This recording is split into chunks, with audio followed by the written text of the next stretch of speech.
maybe by some of, but definitely by one of the famous people, it used to work like that. So who was it? Omrim al Reb Nochem of Chernobyl. So it was a big study called Reb Nochem of Chernobyl.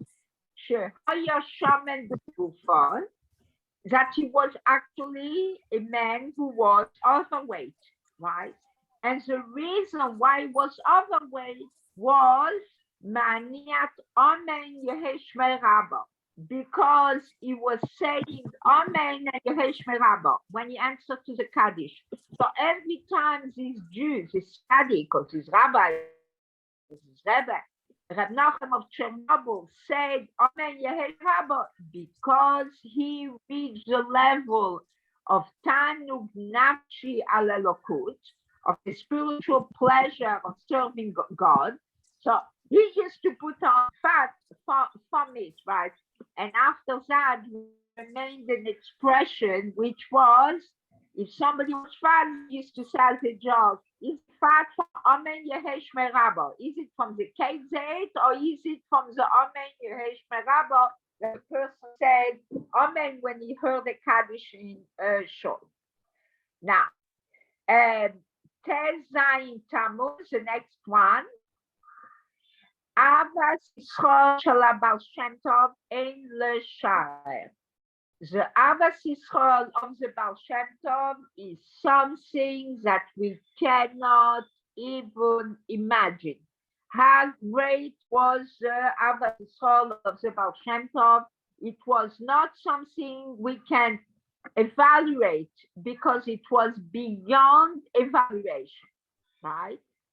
Arav Magid Amar, the Magid said, how, you know who the Magid was? The Magid was a student of the Baal Shem Tov and the teacher of the Alter Rebbe, and also 150, 149, all the Talmidim of the Magid came to the number of 150. So the Magid said, Halvai hoyu noshkim asefer Torah be'oso ahava. Halvai, we could kiss a sefer Torah with the same love than who? Shehaya mori menashet et hayeladim b'olichotam el hacheder. With the love that the Baal Shem Tov had when he used to walk the children to Cheder, and he used to kiss the children. The Baal Shem Tov loved the kids so much, and his job was actually here he says that he was a helper, Keshayaba helper, that the Baal Shem Tov was an assistant in the Cheder, and in different texts it says that the Baal Shem Tov was the one who was driving to Cheder.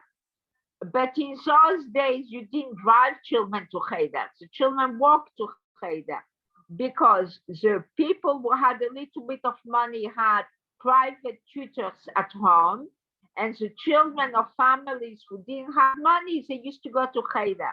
And when it was a muddy day because it was rain, and in those days in the little villages there was no roads, so it was, you had to walk in the mud. So it says that the Baal Shem Tov would carry the children on his back, and the Baal Shem Tov carried the children to Cheder because the parents didn't have money to buy shoes for the kids, or the kids had holes in their shoes, right?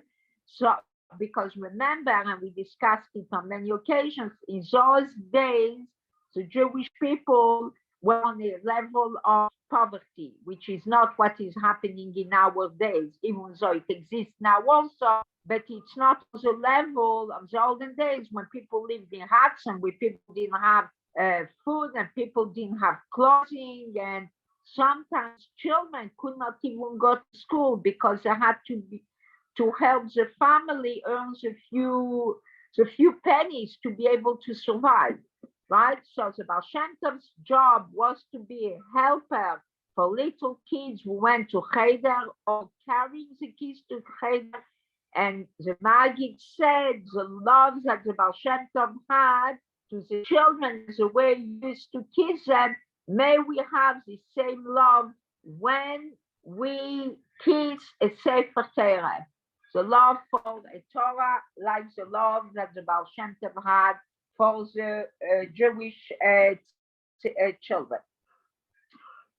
This week on Shabbos is the 17th of Tammuz, which is a fast day, but because it's going to be Shabbos, it's going to be what we call Shiva Asar B'Tammuz, Nidche, a pushed off fast. This Sunday, we're going to start the 3 weeks and all the reasons of the destruction of the celebration of the 17th of Tammuz, and to remember one of the main reasons why we have the 17th of Tammuz, because that is the day that the luchas were broken, right? When Moshe Rabbeinu came on Har Sinai with the luchot. So for those who have the energy and for those who have the health to fast, the fast starts early in the morning at sunrise and it goes till sunset, till night. And I imagine if your mention is 4:45, so I imagine 4:50, night will be 5:50. So till 5:50, to remember the main reason why we have a fast day is actually to do teshuvah. Fast days are actually very, very holy days, very special days, which God is giving us because there is rotzen, a time where we can turn to God and when we can ask from God and obviously do teshuvah and daven and get a healing, and we say Avinu Malkeinu, the Avinu Malkeinu of the fast day, and to give tzedakah. And not only people who are not fasting give tzedakah, but everybody on a fast day has to give extra tzedakah because it is a Eis Ratzon. It's a very auspicious time to do giving the tzedakah.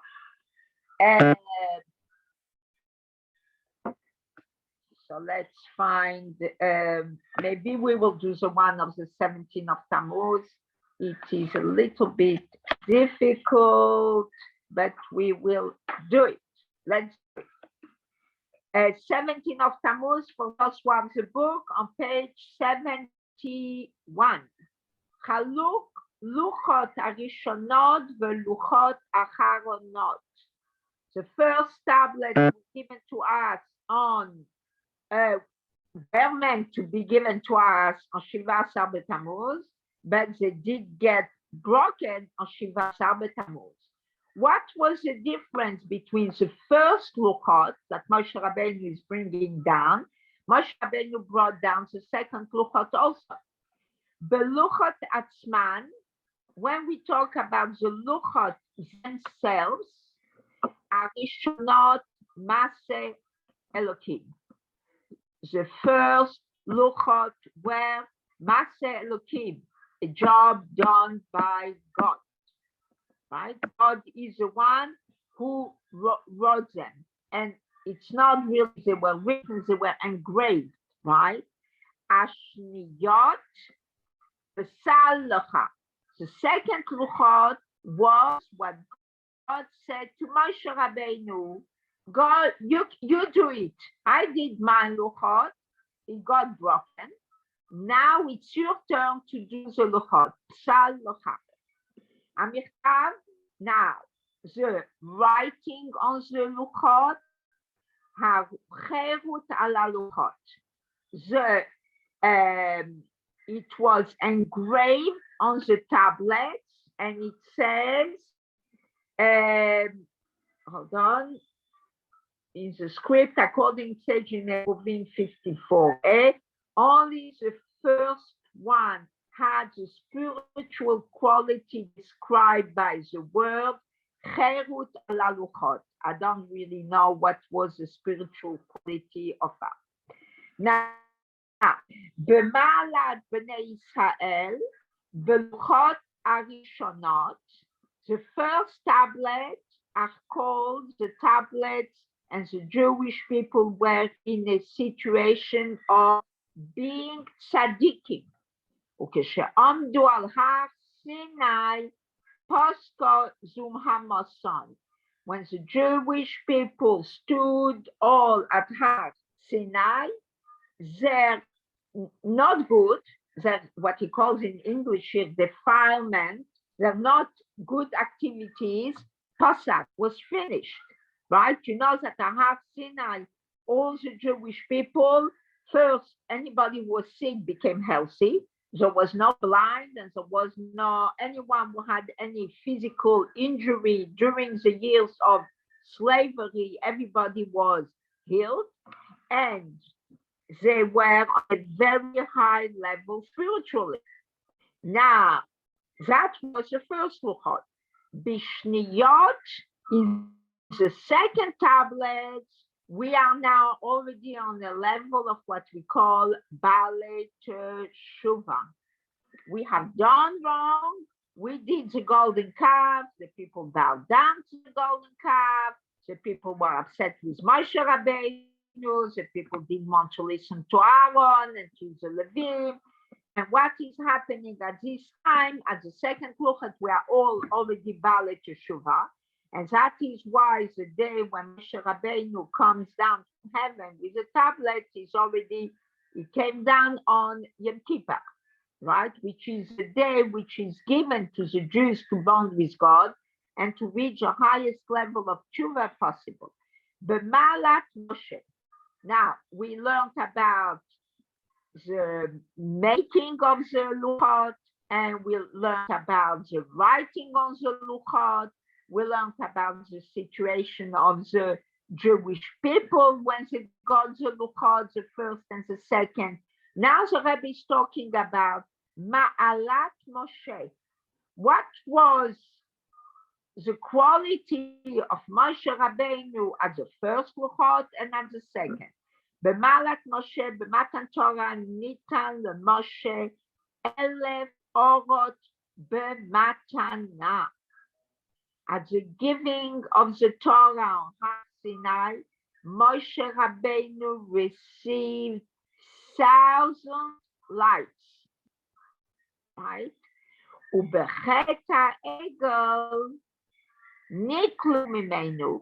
And when there was a chet ha'egel and Moshe Rabbeinu broke the tablet, it was taken away from him. Lo chazru beluchot ashniyot.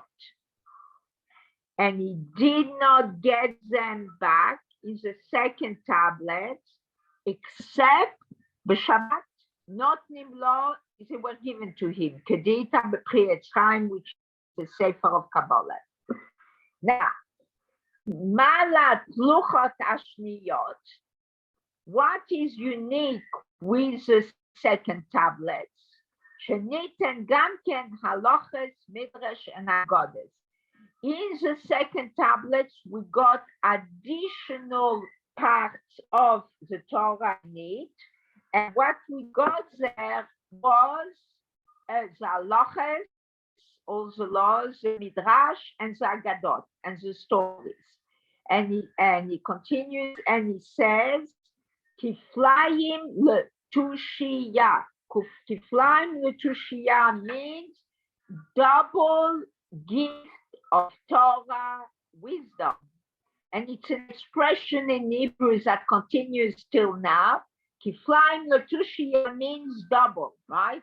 Not only you got one item, right? So something broke in your house and you're going shopping and you're buying a new, I don't know, ball. And what happens? You find such a nice ball that you like so much and you say, okay, I'm going to buy two to replace what I had in the past. So when there was a break and when there is a repair for the break, the light that we have after is something different. It's never going to be the same. Nothing is never the same as it was. Things change. And when event happens, there's even bigger changes. So after Chet HaEgel, there was a change, and that is why the Luchot got different things in it, and it's not Hashem, but it's Moshe Rabbeinu who is writing it, and he says, what else happened as the second Luchot? So Moshe Rabbeinu doesn't have his 1,000 flights. The Kirun of Pnei Moshe. Moshe Rabbeinu also got rays of light which were shining from his face. That's why Moshe Rabbeinu could not walk just like that. And Moshe Rabbeinu had to wear a veil in front of his face because there was too much light that was coming out from his face. The energy of Moshe Rabbeinu was too high for the people to be able to cope with it, right? So this is a differentiation between the first. I just want to say something. And the second. What do you say? I just want to say something regarding the first Luchot of was we could have, and he has 1,000 matanot, orot, that God gave on the first Luchot, nachon? So the orot, this orot, the gifts that God gave us, we could have learned the Torah, we could have read the Torah and know it by heart, not forgetting. Yeah. And this is a big present that God gave us. Since he broke it and got the second one, it's not the same orot anymore. We have to study hard to understand what's written in the first one. First one was a gift. Yeah. You could have read it and learned it and remember it. Yeah. Yeah. And second one, you have to learn and remember by yourself. And then his face of Moshe was O with Aleph. Now he's with Ayin. Can you see it? At the end of the pasuk. Yeah. V'kir'on or lifnei Moshe. The Aleph changed to Ayin. Oh. From O to Ayin. Oh, yeah. So also his face changed from O to O. That's interesting, but they translated ray of light. He has before O of light. Yeah. And since he comes down again, it changed to the O.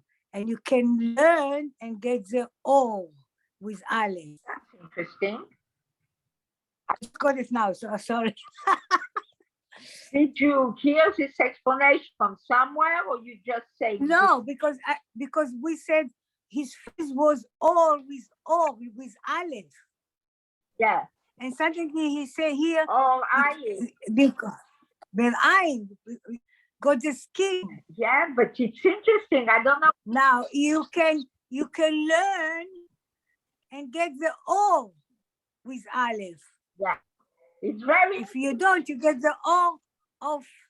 Yeah, I really, I must say, I don't know from where it comes. I really don't know why is it with the Ayin.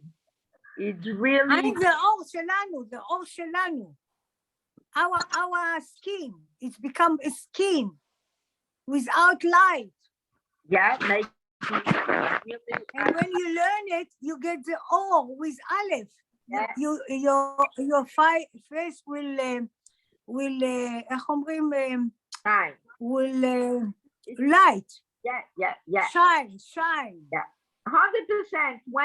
When a person eats kosher and when a person davenes and when you can see the different aura on him. Yeah, there is a radiance on the face of the person. You can see it very, very beautifully. Now we're going to learn the one of the 18th of Tammuz, and it's actually a very interesting Ayom Yom, and it's interesting to see what level the people were. The Alter Rebbe Yeah. gesagt of Rameshe Vilenker.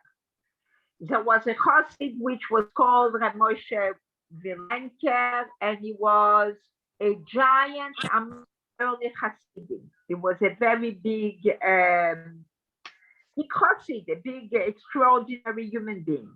And he said on him, Moshe hat mechin the gadlus. Moshe has, this Chassid, Moshe Vilenker, has mechin the gadlus.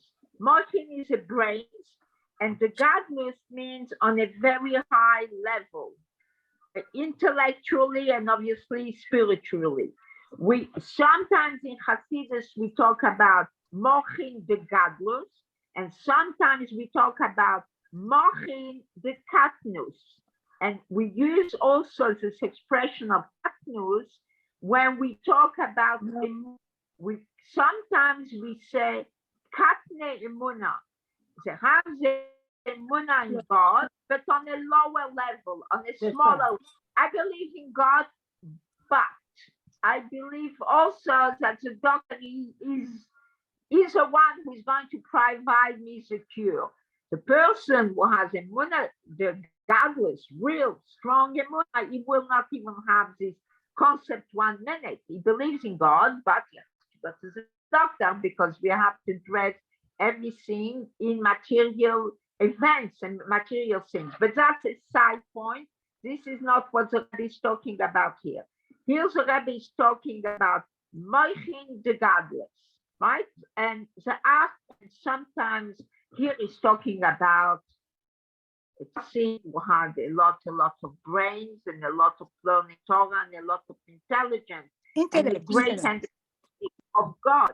We have also in life, we meet sometimes people who about whom we say Klein Kepele. He's very small, narrow-minded, can't extend himself to nothing. Or you have people who have a wide outlook, a wide understanding, a wide realization, a wide comprehension. So here we're talking about him who had Moichin the Godless. Und in die 10 Jahren, was hat gehorret, hat ausgehorret Moichin Rechovim. And he spent 10 years to Horeve. Horeve is in English, in Hebrew, we would translate avodah, working hard. He worked really hard in his learning, in his commitment to God, in his davening, in his Abbas Yisrael also, and he got Moichin Rechavim, big understanding and wide understanding of godliness. 3 Jahre hat Rameshe Vilenker Mechen gewinnt zu Yechides beim Alten Rebbe. This Chassid took 3 years of his life to get ready to go into Yechides to the Alter Rebbe. Because in those days, you did not just walk in like that, like we walk, I mean, even us, in the day of the Rebbe, we prepared ourselves, but we had times we could go to the Rebbe. And in those days, you prepare yourself to go into Yechides. Und noch dann ist geblieben 7 Jahre in Yosna. And after that, he remained 7 years in Yosna by the Alter Rebbe. And what did he do in these 7 years?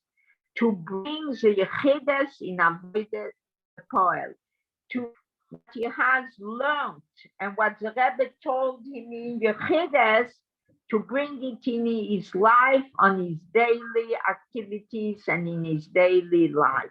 And why? I don't know why the Rebbe put this Hayom Yom in the book, but definitely it gives us an image of understanding, a picture to understand the greatness of the Hasidim of those days. So, what is our greatness now? Right? What is our greatness now?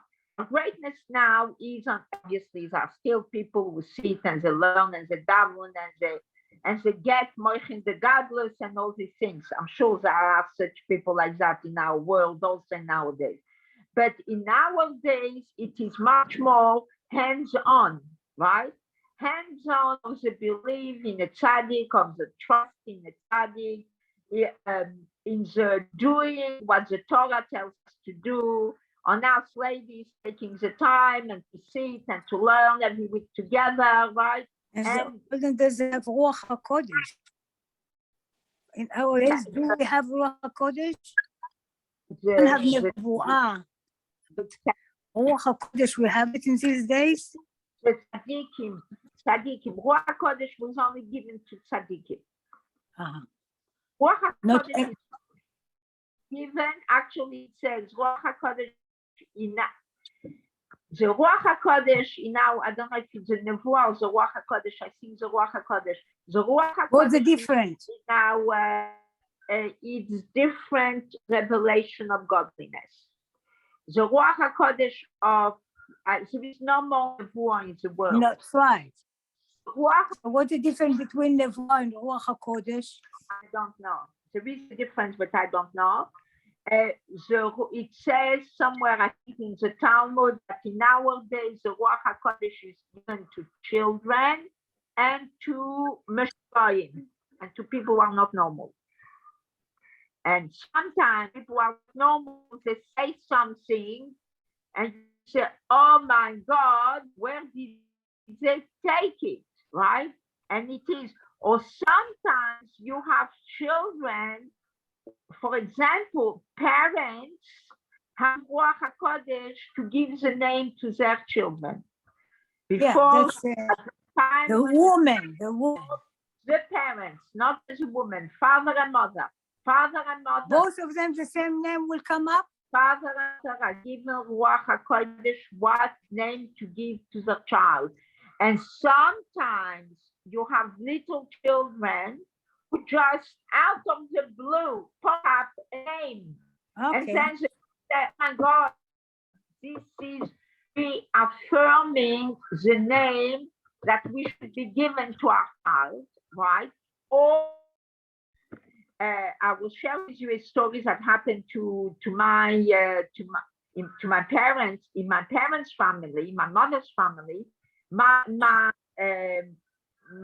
grandmother was called, my great-grandmother was called Ayla, right? And during the war, because people went to different places and they had to escape, and they didn't have mobile and WhatsApp, etc., nobody knew where this Ayla ended up. If she died, if she was alive, where she was, we didn't contact. And at one stage, my auntie had a child. And one of the kids of the family, and it's not even a name we had in the family, said, Adla, just out of nowhere. Yeah.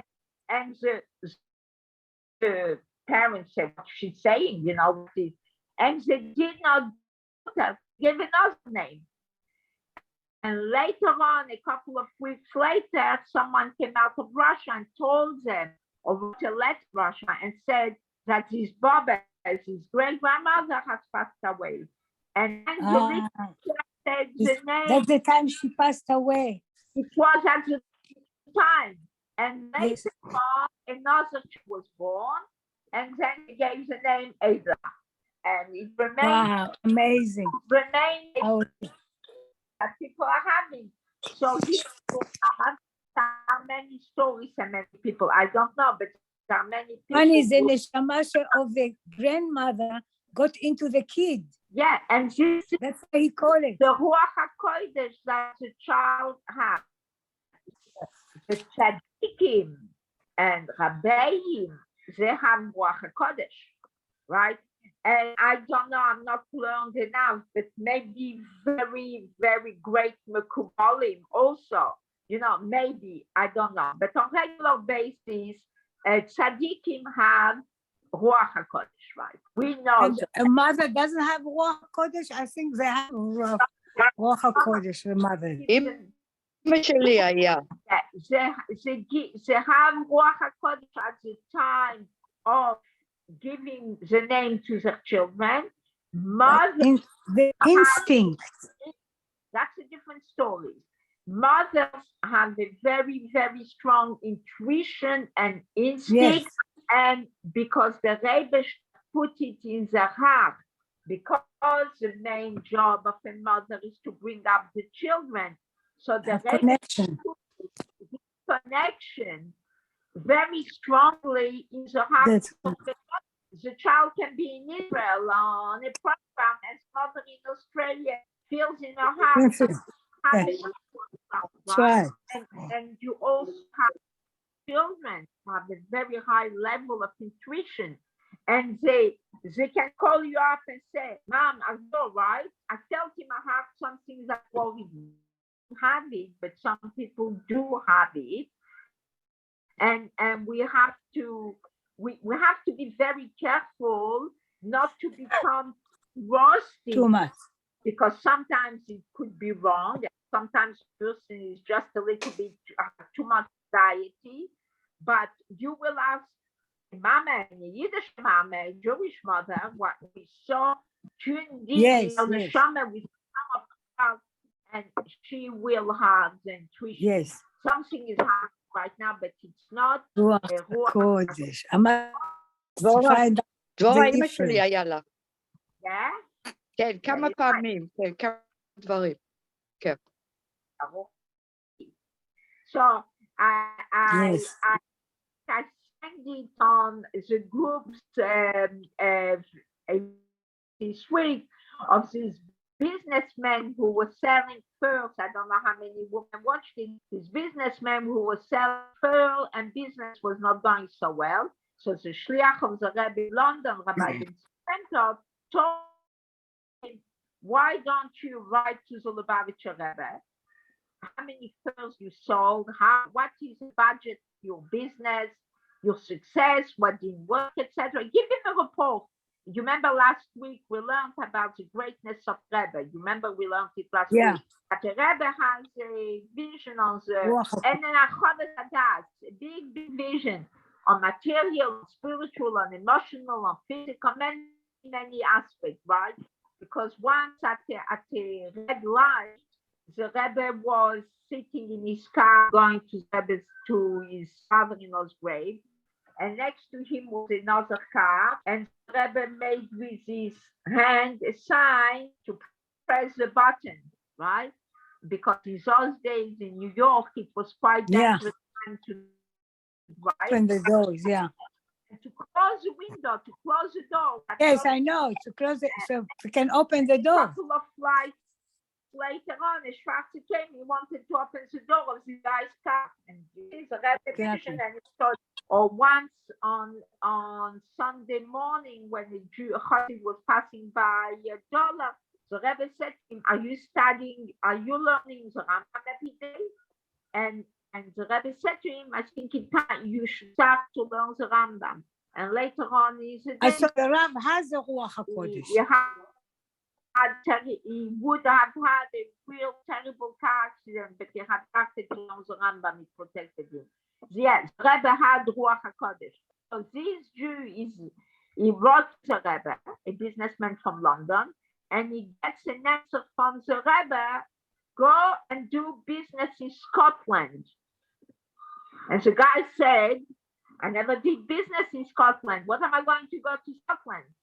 I do business in London or wherever he does his business, but not Scotland. So the Rebbe says, and you got to believe in what a tzaddik says. So the guy takes his pearls, he bought a good pack of pearls, and he goes to Scotland. And he arrives in Scotland, and the people in Scotland say, oh my God, we're so pleased that you came, because it has been time that no pearl dealers came to visit us. So to buy his stuff. And one friend tells another friend, you must go to this guy because he has such beautiful pearls. And in one trip, he finished out all the stuff and he made a beautiful parnasa. And what is this? This is a Ruach HaKodesh that the Rebbe had for this particular Jew to go to Scotland. So we got to always realize how much is the greatness of the tzaddik and the guidance, right? So, and we got to always remember not to think, right, that the greatness of a Rebbe is just the miracles that the Rebbe did or stories like that. Yes, we need to hear such stories, but the main thing of a tzaddik and of a Rebbe is Yom Yom and all the holy books that the Rebbe have left us for us to learn Torah and to bond with God, right? And we are going to do the next one on page 72. And on page 72, it says, Markovits Adoni the behavior of my father's Rebbe, Keshenach Beto.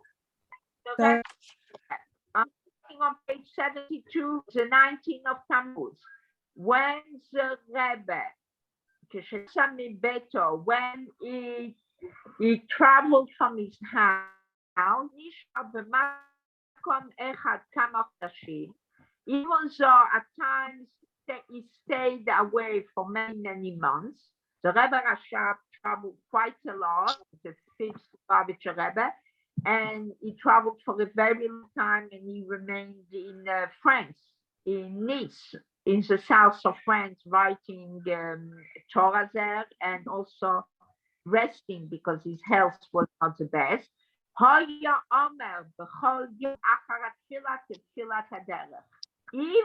though he was not on a train or he was not in a plane or in a boat, when we travel, we say Tefillat HaDerech, but it says that when we travel far away from wherever our home is, we say Tefillat HaDerech every day, but we don't say the name of God. I don't know how it happens when we go to Israel, because when we go to Israel, we come to the ultimate home where we all belong and where we should all be, right?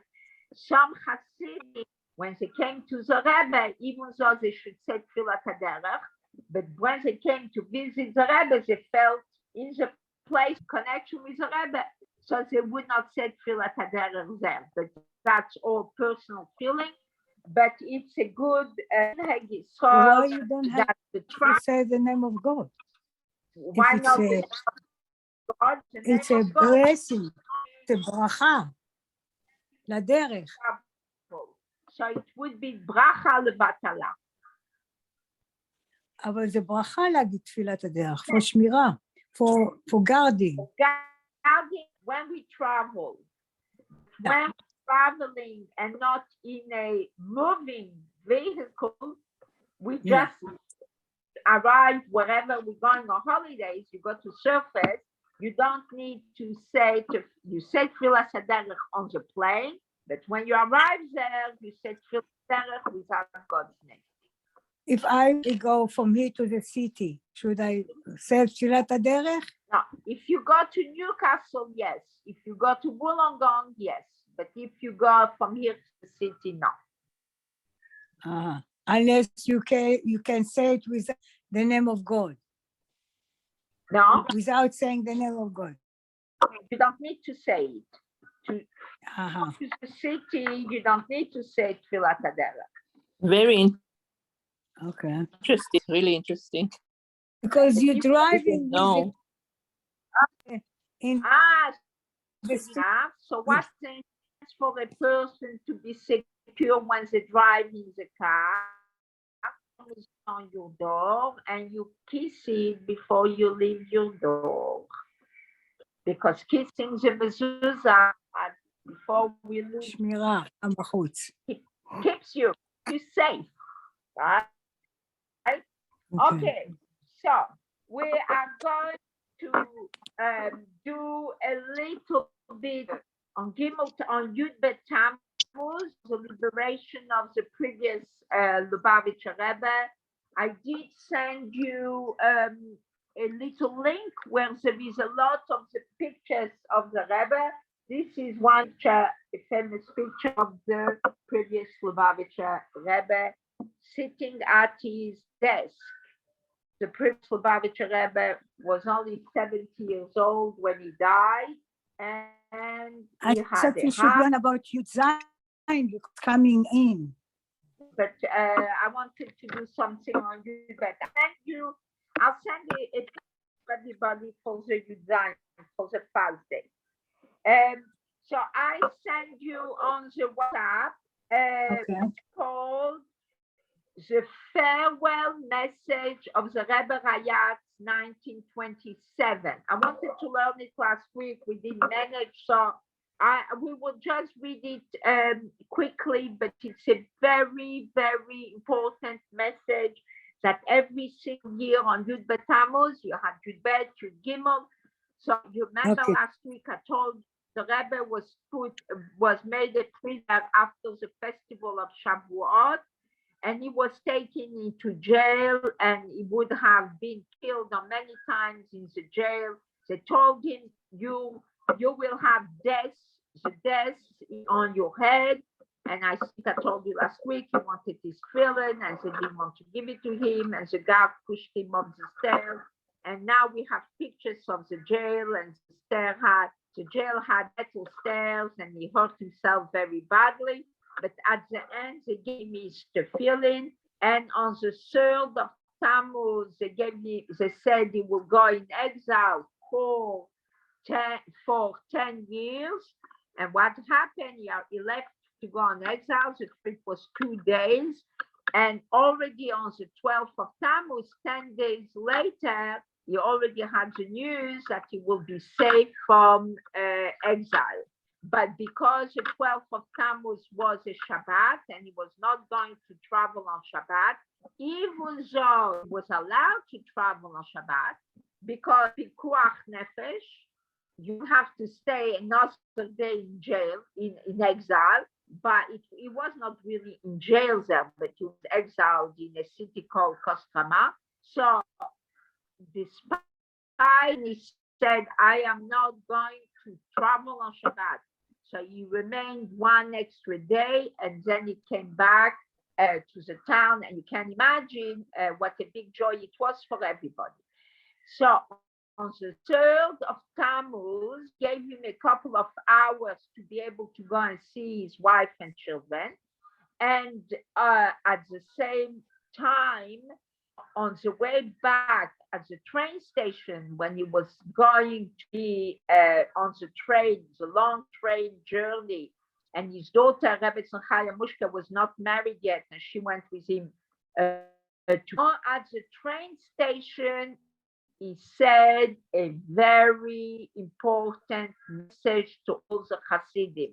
Obviously, you believe you will come back, and nobody believed nobody knew that it would just be for 10 days and not more, and that on the 13th of Tammuz he will be liberated.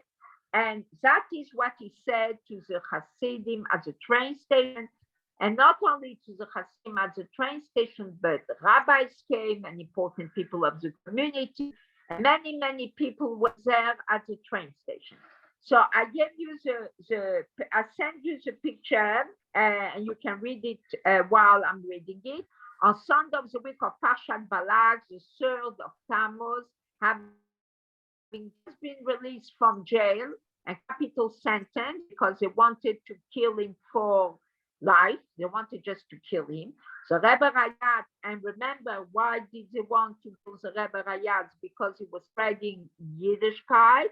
The Rebbe Rayatz requested for 10 people to be devoted, how we call in Hebrew, belev ubenefesh, with all the heart and the soul, to go on the shlichut of spreading Torah and mitzvot and having the yeshivas, the Jewish kids. And there were 10 Hasidim who raised their hands, and most of them never came back. They were put in jail and they died. And one of them was actually Henya Mileki's, if you remember Rabbi Henya Mileki, Henya Mileki's grandfather. Henya Mileki's grandfather was the secretary of the previous Lubavitcher Rebbe. and his name was Reb Chonia Marozov. And that's why, for those who know the Mileki family, the Rebbe Mileki has a son who is called Choni Mileki. That's the one who does the music, right? And that's the name is their family. So when Henya Mileki was in Russia a couple of years ago, she actually managed to find the files, because the Russians recorded everything very carefully, like the Germans, and they have all the file of his interrogation when he was in jail. And the biggest interrogations that they had on the people was always, where does he get the money? Where are the hiding schools that were done in secret places? Where did the Frierdiker Rebbe send shluchim already far away in parts of Russia? So obviously was a very important Rebbe and very strong Rebbe who had a lot of Mesirut Nefesh, because you can imagine at the train station when he was speaking this very famous speech that we are going to read together, he actually knew that there were people from the Communist Party that are ready to kill him, to kill with. And he is standing here openly and talking about his Judaism. And that is one of the reasons why it's so important to read this letter every single year, to reinforce us and not to be shy and not to be embarrassed, to be a Jew and to overcome all the difficulties that might come on our way to be a good and strong Jew. So we ask God, blessed be He, may the Lord our God be with us, and He will indeed be with us. Very important sentence, right? He's asking God to be with us, but He said, and He will indeed be with us, right? When you say to God, please God help me, God is already helping you, right? As He was with our Father, not forsake nor abandon us. We cannot be compared to our fathers, right? We cannot be compared. The Rebbe himself says about himself, he cannot compare himself to the previous Lubavitcher Rebbes, and he cannot be and all the tzaddikim, for they were characterized by Mesirus Nefesh. Mesirus Nefesh, we spoke about it in many occasions, self-sacrifice. Sacrifice for what? For the Torah and its mitzvahs. This is reflected in the well-known statement of our holy forebear, when the former regime tried to force rabbis to institute reforms in Jewish education and in the status of rabbis and the rabbinate, because communist Russia wanted to change every single thing in the life of the Jewish people. And they did succeed. Yes, they succeeded for many, many years. And many, many years, Jewish children did not know about God. And if you name God, they were like, God does not exist. And I don't know if Judy is still on our at the class, but Judy's granddaughter, Miriam Markovits, who we had the pleasure of seeing, who we had the pleasure of hearing a couple of weeks ago, Miriam told the story and they posted pictures. A woman in Kharkov who was pregnant, and she called the rabbi and she said, Rabbi, I'm a boy and I want a brit for my little baby boy. The prayer started, the rabbi left, all the rabbis left, and the community is there without a rabbi. The lady had a baby. She called the rabbi. The rabbi is in Israel. And she said, even though he went back to visit, but now he's back in Israel. And she says to the rabbi, Rabbi, next Thursday morning, I need a brit for my baby boy. I posted, I don't know if you saw the story on the Israeli TV. So what happens, the rabbi started to do all the homework and all the research. And he found that there is another rabbi from the city of Mariupol, the city that was totally destroyed by the Ukrainians, who is also in Israel, and he put also his life in danger. He flew from Tel Aviv to Moldova, and in Moldova, Miriam said in the story, he traveled 20 hours in a van, and believe me, crossing the borders and all the places is not safe. It could be very dangerous, and at many borders, you have to give a lot of bribes so the let van go through. And he arrived in Kharkov, and he did the brit to this little boy, exact on time, a week later, and they called the little baby Moshe, right? Maybe called him Moshe because the rabbi in Kharkov is called Moshe, or because of Moshe Rabbeinu, but the little baby had the bris on time. And this is what we call the Mesirut Nefesh of the people. Nations on the face of the earth must know. And why is it so important to relate to the Mesirut Nefesh, Peter Rebbe? Is because he was the one who was a role model and empowered us to have this huge level of Mesirut Nefesh. And he says that at no time in our life, when we have situations where we have to debate to be proud and strong and just a good Jew, we should say, I cannot do it. Sure, you can do it. Nevertheless, all the nations on the face of the earth must know our bodies are long sent into exile to be ruled by the nation of the world, but our souls will never be exiled, nor will they be subjected to the rule of the nations. So here is sent in exile for 10 years, right?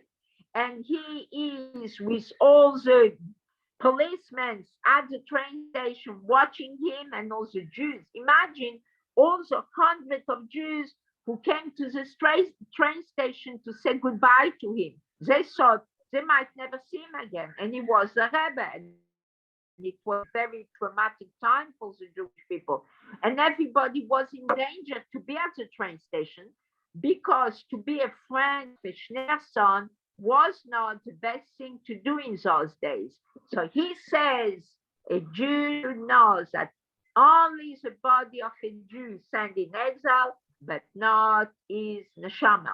We must openly declare for all to hear that with regard for everything to everything involving our religion, the Torah of the people of Israel with its commandments and minhagim, no one is going to impose his views on us. We don't behave according to what the newspaper says. We don't behave according to what the radio says. We don't behave according to what Goyish philosopher or psychology says. We behave according to the rules of the Torah. With all the power of Jewish stubbornness, and this is a great quality of the Jewish people, Am Kesher Oref. We are stubborn, and we have to be stubborn. Don't have to be stubborn for schmattes, but we have to be stubborn for very important things of Judaism. And with 1,000-year heritage of Mesirus Nefesh, we must say, do not touch my anointed ones. Don't touch the tzaddikim, don't touch the rabbeim, and also don't touch the Jewish children who are the ones chosen by God. Mipi el olalim v'yonkim misadeta oz. We say it in the Tehillim, that the Torah comes out from the mouth of the Jewish kingdom, and do not harm my prophets. As we were talking before, the Nevim, the tzaddikim, who have Ruach HaKodesh. This is the way a Jew permeated by Mesirus Nefesh spoke, whereas we don't have even the resolute strength to make a clear statement to the world and shows that the bad deeds of several hundred regular Jewish Jews are doing to Jews and to Jewish life.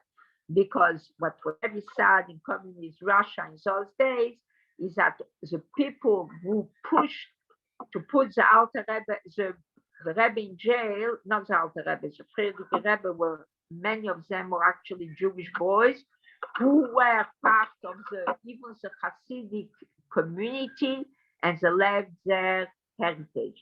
It is betrayal and libel on the part of this youth that is leading us to prisons and hard labor camps. And you can imagine that when the Rebbe was there in the jail, he could hear how the prisoners were screaming and yelling and how they tortured them and how painfully so many were killed. This is our request to God. May not forsake us nor abandon us. Abandon us. May God give us the necessary muscle not to be affected by physical suffering, and on the contrary, to accept it with joy. Whatever happens in our life, we have to be accepting it. That is the ways of God. That is the right thing. Therefore, we have to be besimcha. The punishment which we must be for maintaining a cheder, for studying the Torah, keeping the mitzvot, should reinforce us in the secret task of strengthening Jewish life. In our days, Baruch Hashem, we don't have to suffer what the Jews suffered in those days, and that is teaching us a big lesson, how much more so we got to enjoy all the blessings of all the good things that Hashem has given us.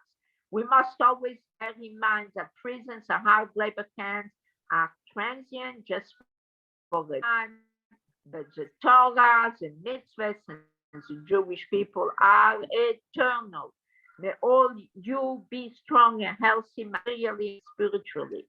And I hope to God that the punishment which I must temporarily suffer, that is what the tzaddikim they suffer for the whole generation, with God's help, inject fresh vigor in our mission of strengthening Jewish life, and that we will merit the fulfillment of the promise that Hashem, who Elohim, and God is with us, as he was with our fathers, and that all the children of Israel will have life in their dwelling in both a spiritual and material sense. So that was the word that the Rebbe said at the steps of the train station when he was going to exile. So, and yesterday they published lots of stories of the Frierdiker Rebbe, and I picked up one story that I was very affected myself personally by, and I thought I wanted to share it with you. The Frierdiker Rebbe, and he's a Rebbe about whom it is said, the Frierdiker Rebbe davened on the night of Rosh Hashanah at a very, very, very, very long time. He used to daven for hours. And the Hasidim used to stand around him and not move, and just stand there and wait for the Rebbe to finish to daven.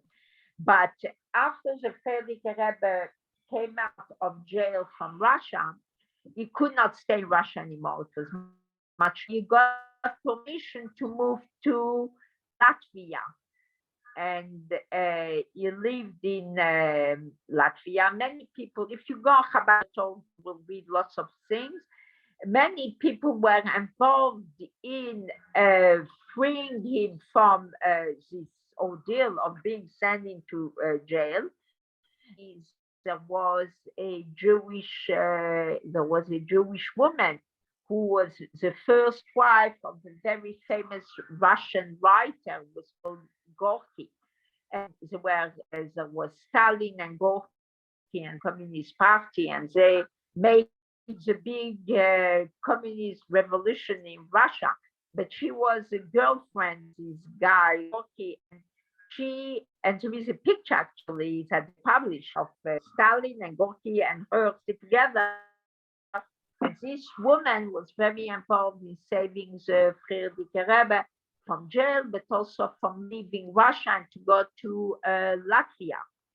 And so when the Rebbe was in Latvia, also, I don't know when, before or after, the Rebbe ended up being in Poland. And in Poland, last we were talking that our Rebbe got married in Poland.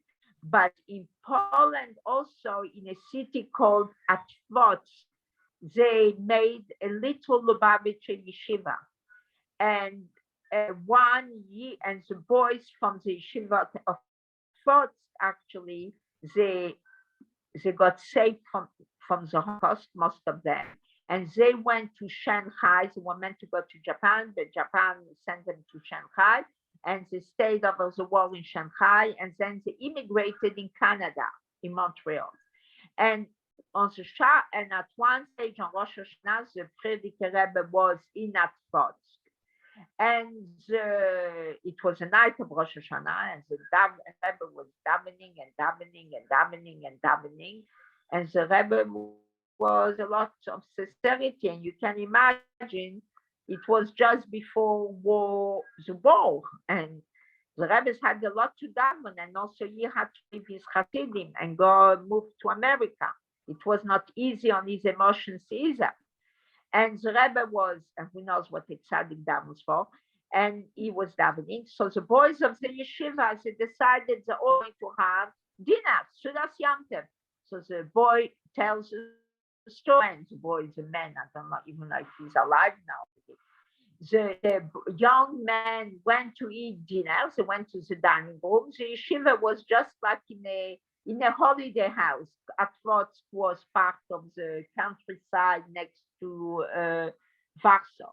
And they went to have dinner, Sudat Yom Tov, and they finished Sudat Yom Tov, and they decided, let's go back to the Zal, to the shul, and see what's happening with the Rebbe, what's happening with Rabbi Yosef Yitzchok. And they went back, and what did they say? The Rebbe was davening at the stender, and this little cupboard where you put your hand, sit on, and they saw that the tablecloth, the piece of material that was put the stender was full of tears. And how did they know it was full of tears? Because on the floor was a paddle, and the paddle tears of the Frierdiker Rebbe. The Frierdiker Rebbe was a very, very warming Rebbe, tzaddik, who cared a lot for the Jewish nation. And that's why I wanted to read with this last word that he said at the train station on Gimel Tammuz. These letters, and you imagine he was a Rebbe in the wartime and post the war. And he came out from there a very sick, physically and damaged man. And on the floor was a puddle of the tears of the Frierdiker Rebbe. So I wanted to share with you this story, which is a very important story to describe to us the davening of the Frierdiker Rebbe on 1 year on Rosh Hashanah. I'll send you pages about the parsha of the week. What time is it? Oh, we have time. Oh my God, we're early. And I want to learn, because the parsha of the week you can always read in English yourself. Maybe yes, maybe no, but I don't know, for whatever reason, I opened the book last week and I came to this page, and I don't know why I decided to teach it. Right. A page on Emet. Do you find on your pages that I send you a page called Emet? Does everybody have it?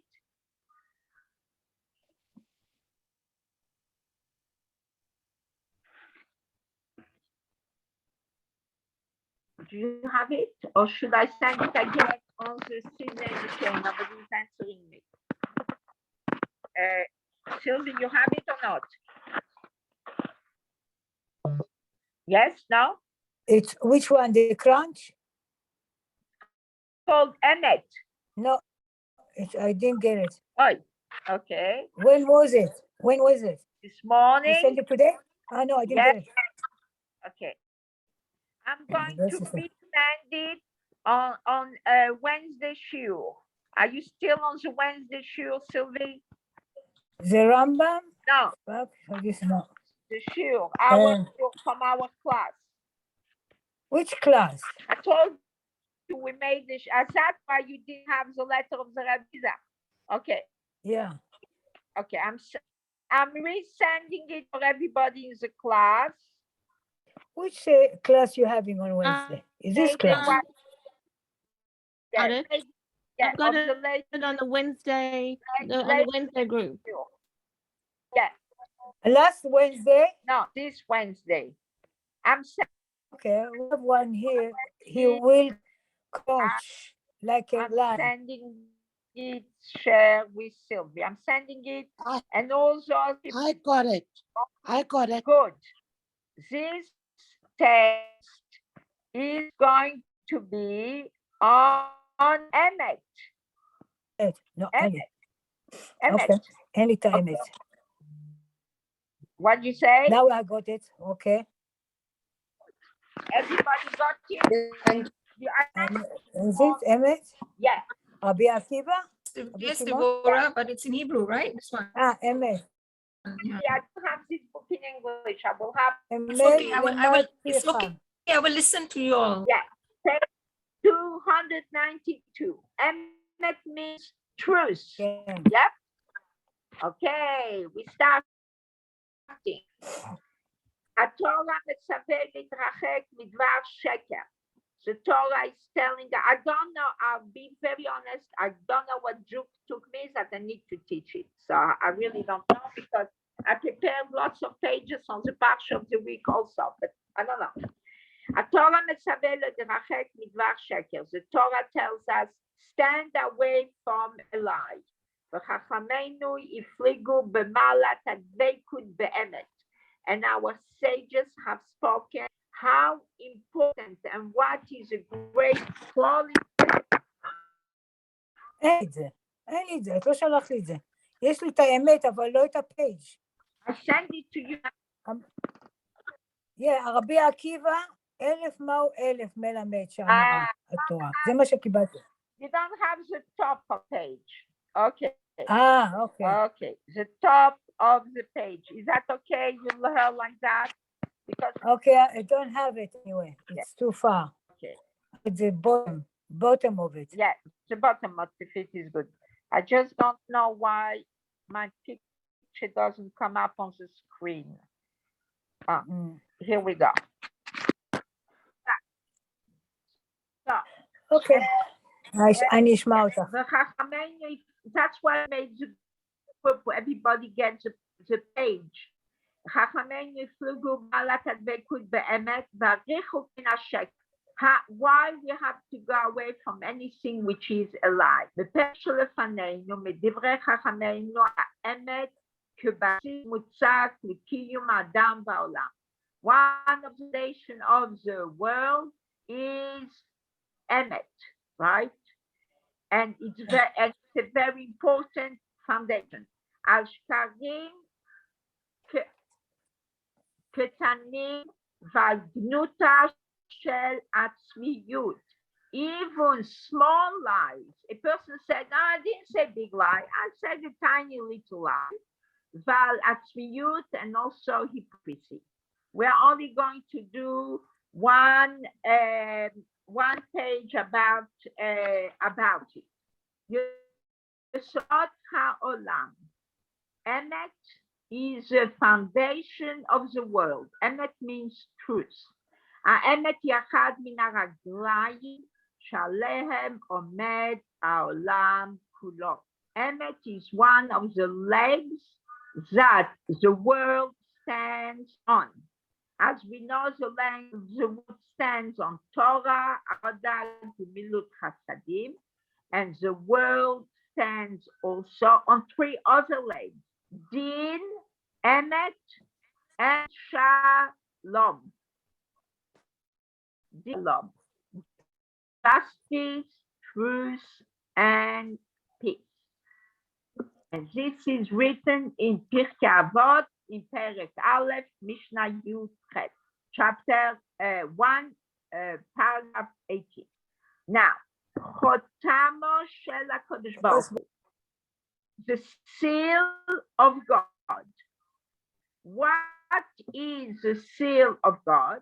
If God has a seal like a king has a seal, the seal of God is Emet.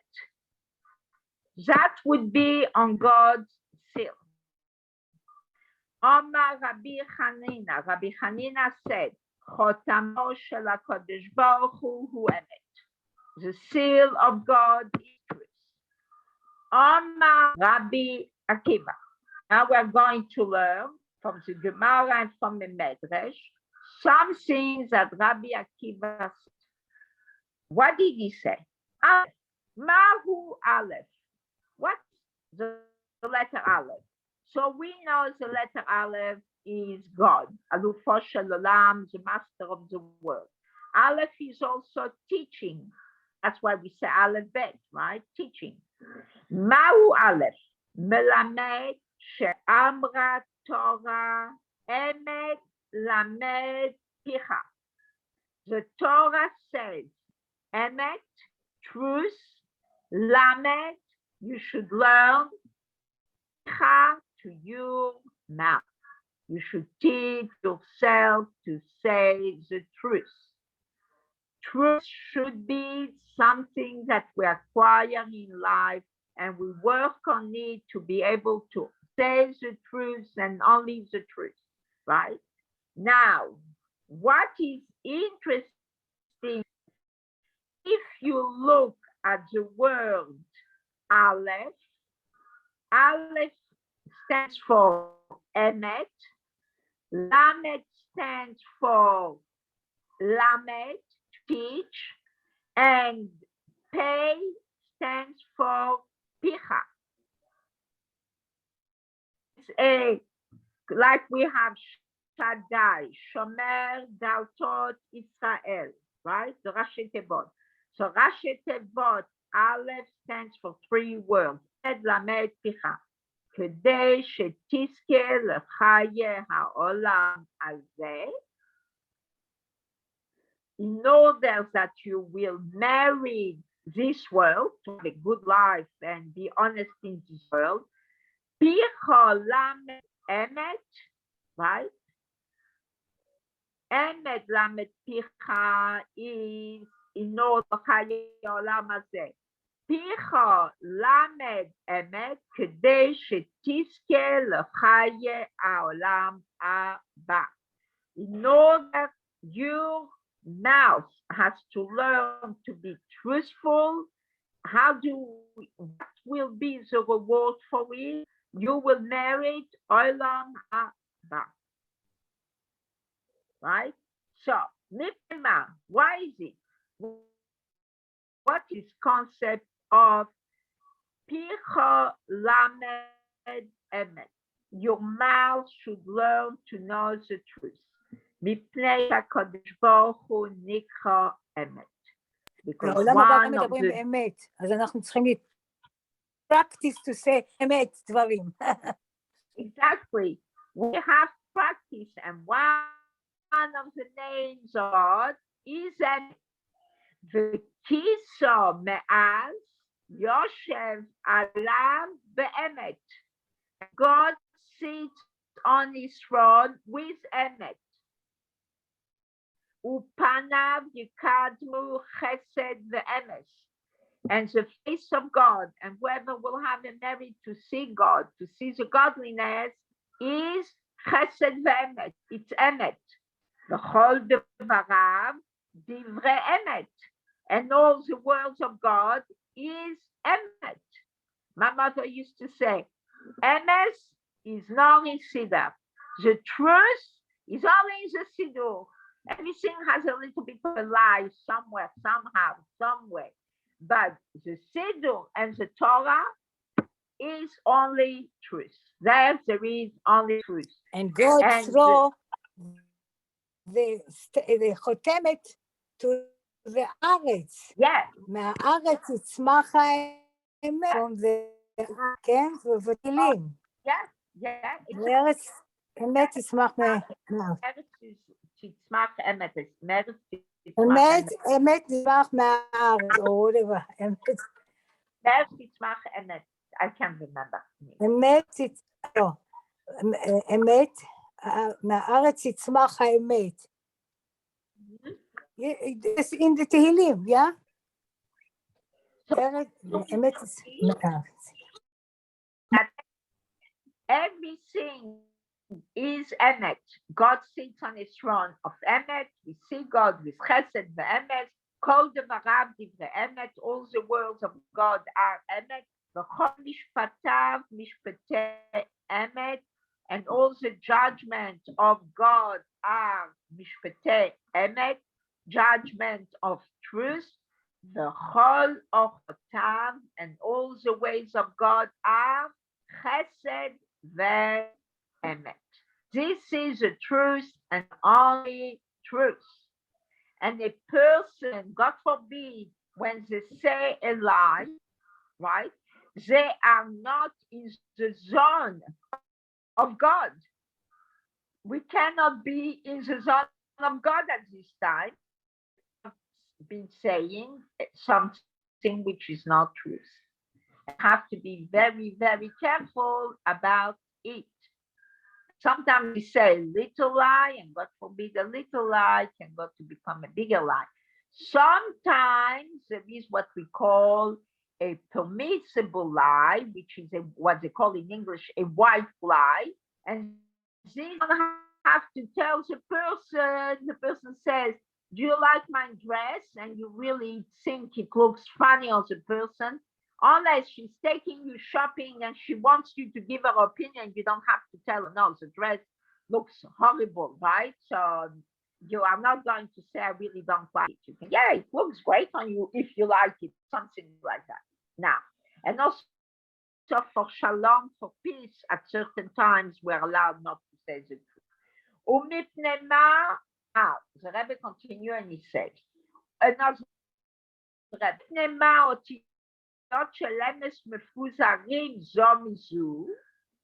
why are the letters of Emet far away one from another one? You have Aleph, middle of the alphabet is Mem, end of alphabet is Tav, right? So you have Aleph, Mem, Tav, spread through the whole alphabet. Otiot shel sheker, mukafin zo al gam zo. They are one next to another one. Kuf, Resh, Shin. These three letters are together, right? Mipnei. So the Rabbi Akiva answers us. Mipnei sha'emet kashe lasoto. השקר עומד אחרי האוזן. Truth is something which is difficult to accomplish and to do. But שקר עומד אחר האוזן, it's behind the ear. So what does it mean? It's very, very easy. מעבר לפינה, וקל ופשוט. Next to my ear. Where is the ear? On the head, where's the arm? With our fingers, we touch our ears. So truth is far from another. It's difficult to accomplish, but just at the corner, touch my ear, and it's there. Okay, so accomplishing truth is much harder than accomplishing lies.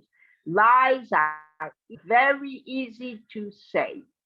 ומפני מה אותיות של אמת בשתי רגליים? Do you see the letters of emet? Aleph has 2 feet, the letter Tav has 2 feet, and the letter Mem, Bichlal, is a strong, straight line, right?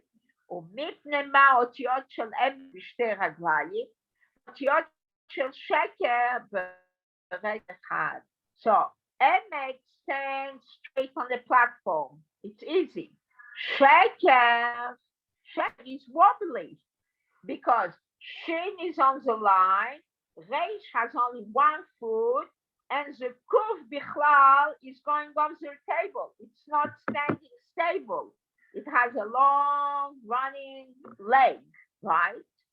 So, כל העושה האמת, הרי קיים לעולם ונוכל העולם הבא. Emet is stable and Emet has security. Anyone who keeps truth is making the world exist an inheritance for the world to come. ואין נמות בעולם הזה and does not fall in this world.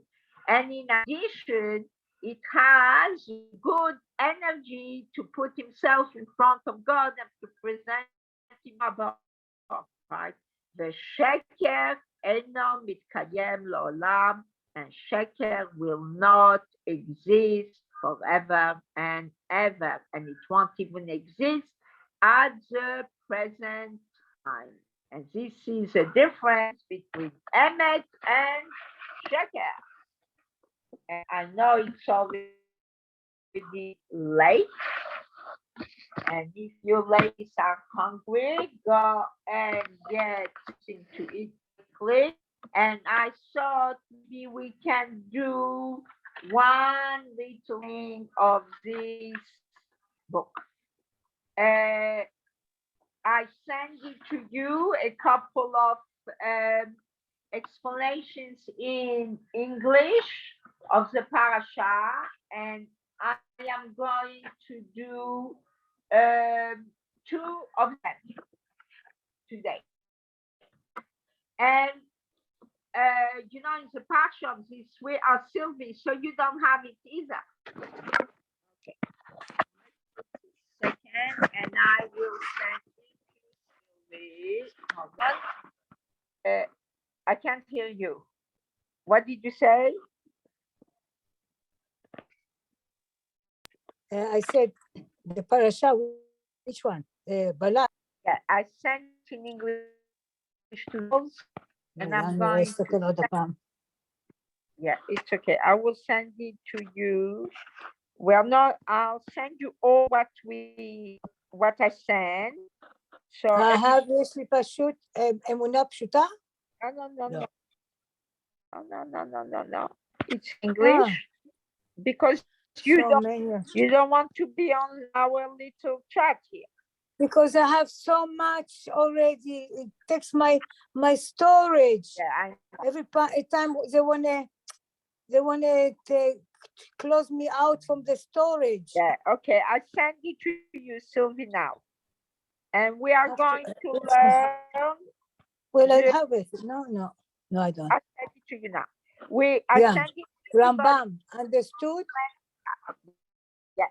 We are going to learn the Rambam one, and we are going to learn Balaam arose in the morning and saddled his donkey. I will just forward it again. Yes, I have. Now, when the girls, we can find it easily. Okay?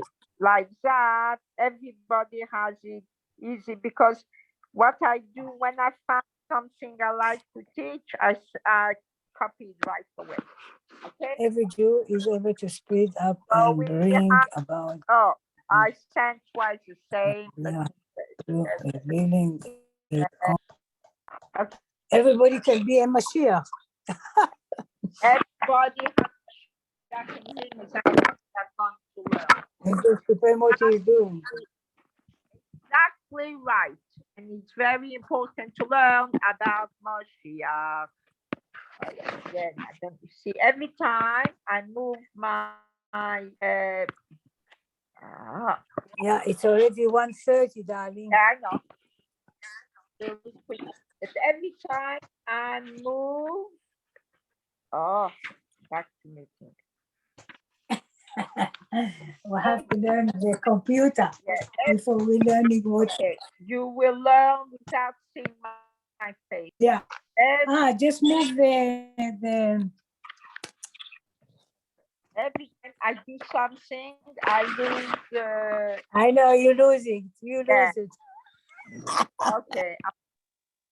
You will listen to me without. We have no choice. So sorry. I don't know how. Just I talk, don't want talk. Don't worry. to waste time of everybody. Exactly. That's why, Sylvie, you got to get in our. I have it. I have it. I have. You have it, but I Uh-huh. you will listen to me without my face. When when Balaam came to was asked by Balak to go and curse the Jewish people. Yes. God did not know how to tell it to the ministers, to the messengers, but at the end decided he's going to go. And how does he do it? Balaam hoped to get God to agree to curse the Jewish people by reminding him of how quick they had been to rebel against him repeatedly during the 40 years in the desert. But for God, it doesn't matter really if the Jewish people did not behave. It's like parents.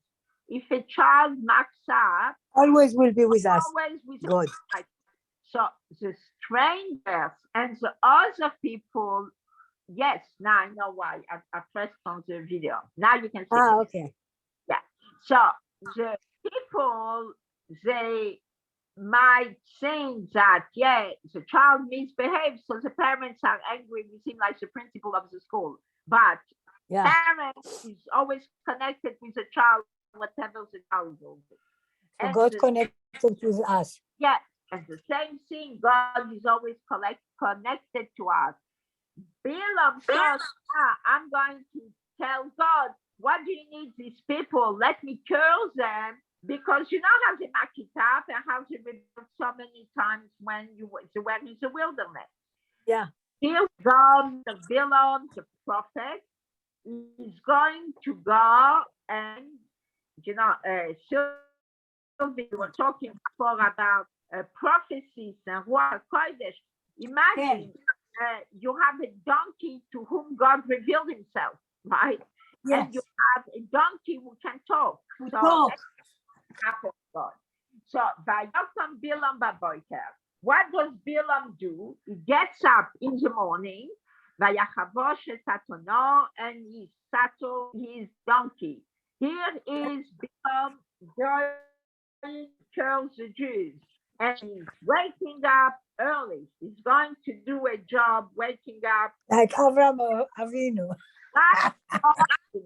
And the Rebbe is going to explain to us, and he's going to say, Balaam decided to I don't know what the word blotted God means, and he's a serif. If anybody knows, to tell me.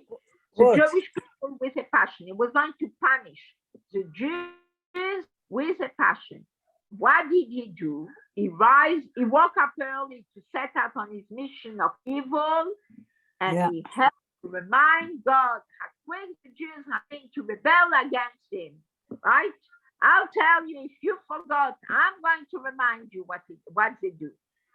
But God informed Balaam that his quickness had been preempted by Avraham Avinu. That's what you said.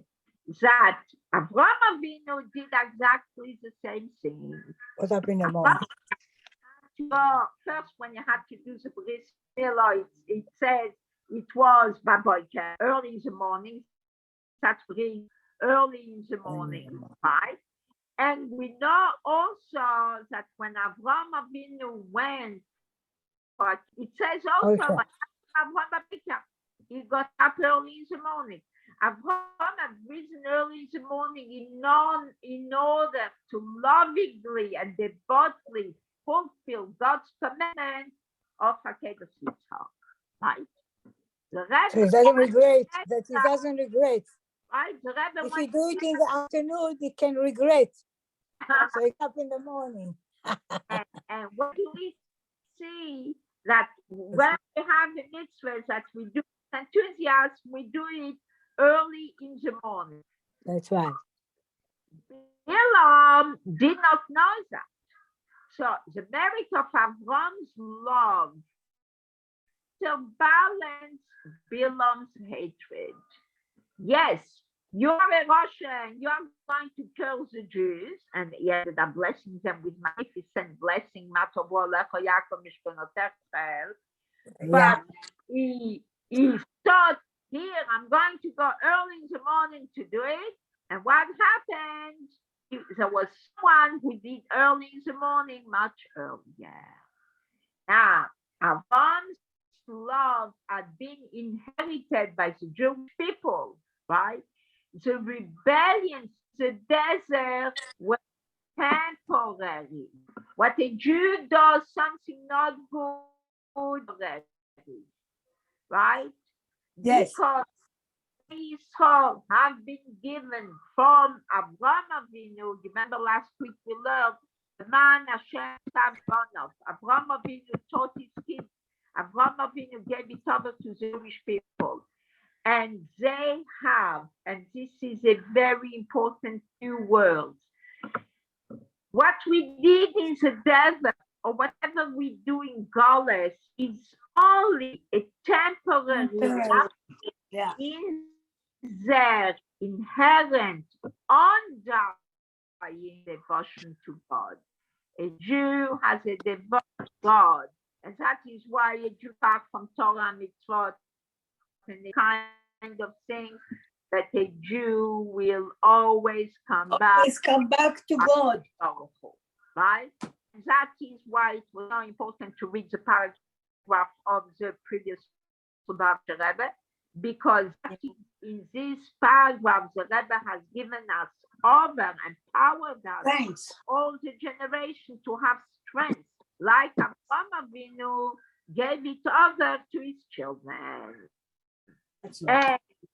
And there was another event in the history that a Rosh thought, I'm doing something evil, right, to destroy the Jewish people, but the Jewish people had already done a mitzvah with it.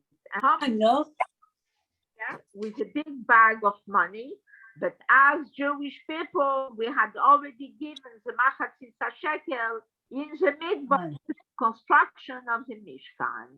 So what does we continue to sell it here? And this is the whole concept of preparing your food for the Makkah. We already have the healing before the time that the disaster will happen. The enemy things are going to come and do it. I'm going to wake up in the morning early and I'm going to go and kill the Jews. But hold on, there is someone else who woke up very early in the morning and he already went. Him be first. Yeah. So similarly, whenever we find ourselves having to repair the damage we might have caused by having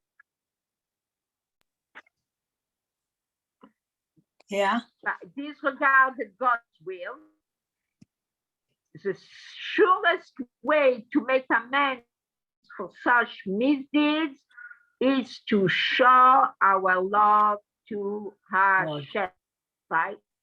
So what happens with this love? This love will in turn transform past misdeeds in motivation for doing good deeds. Whatever happens in the past, we can close the book on it. We do the Teshuvah, the Tanya we learn now on the whole concept of the Teshuvah. We give tzedakah, some people do fasting, but we can't transform with love that we have for God. Now we have a motivation for good deeds. Before I had a motivation to do something bad, but now we can use it for the motivation of a good deed. We had the motivation of a good deed we inherited from Abraham Avinu. So and even though while we were in the midbar, we marked up a bit. But when Bilam comes with the motivation of cursing us, you can go to sleep, Bilam. It's not going to work because the Jewish people have something which is stronger. Unique. Yeah, unique. Chassid of the Shliach of the Rebbe, this young man whose whole city was destroyed. So many people were killed in Mariupol, and he has the strength and the courage to travel back to Ukraine to give a bris to a Jewish child. So Baruch Hashem, we are not in communist Ukraine and communist Russia. We're not allowed to do a bris for a Jewish child like in the olden days, right? But still, it's a big task to take a little baby in a city where a bomb might explode on your head and wanting to have it. Mother could have said, I'm not going to give a brit to the baby. We are now in wartime, in war zone. And she still had it. And this is the motivation of the Jewish people. Just as God transformed Balaam's curses into a blessing, we too can always transform curses into blessings. We are very strong and powerful, and we can always change things because we have been empowered so much positivity and so much goodness and so much devotion to God. And if it is not ours personally, the one of our grandparents or great-grandparents, and if it's not from our great-great-grandparents, it's from someone else's great-grandparents.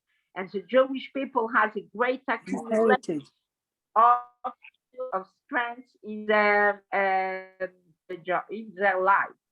I wanted to do the Moshiach one, but I can see it's already 2:02. And we should not be pushing the boundaries too much. So we will, it's a very important one because it is about Mashiach, and every day really need to learn about Mashiach. So if it's a because it's not an easy one to explain, and I don't want to make it. So please read it yourself, watch the videos, some of those that I have sent you during the week, and next week. And if I forget, please remind me, Dweire, what's about the one on Mashiach, because it's very important. In other words, Bilam, but I want to read in the text, Bilam cursed the Jews and he gave a nebuah about Mashiach, and explains that every single Jew has in him a light, a spark of Mashiach. And revealing the spark of Mashiach, we will reveal the coming of Mashiach. So I told you what the Rebbe says, but I want to learn with you together the explanation. So remind me next week. Okay. A very good week, and I Thank wish you. all. Yeah, thank you, darling. Thank you, Dweire. Thank you, Dweire. Thank you, Dweire. Bye, Sylvia. Bye, Bye, Mother. Dweire. everybody. Thank you. Bye, Shashi. Yom Bye. Tov. Thank you, everybody. Bye. Bye, Hannah. Bye, Sylvia. Toda. Bye, Shoshi. Bye, Leah. Everyone have a good week. Bye. Thank you. Everyone. You. Okay. Bye. Bye. Bye. Bye. Bye. Bye, Dweire. Bye. Thank you, Dweire. Bye, everybody. Very Bye. nice to you. Shikoyach. Call Yeah. to. Call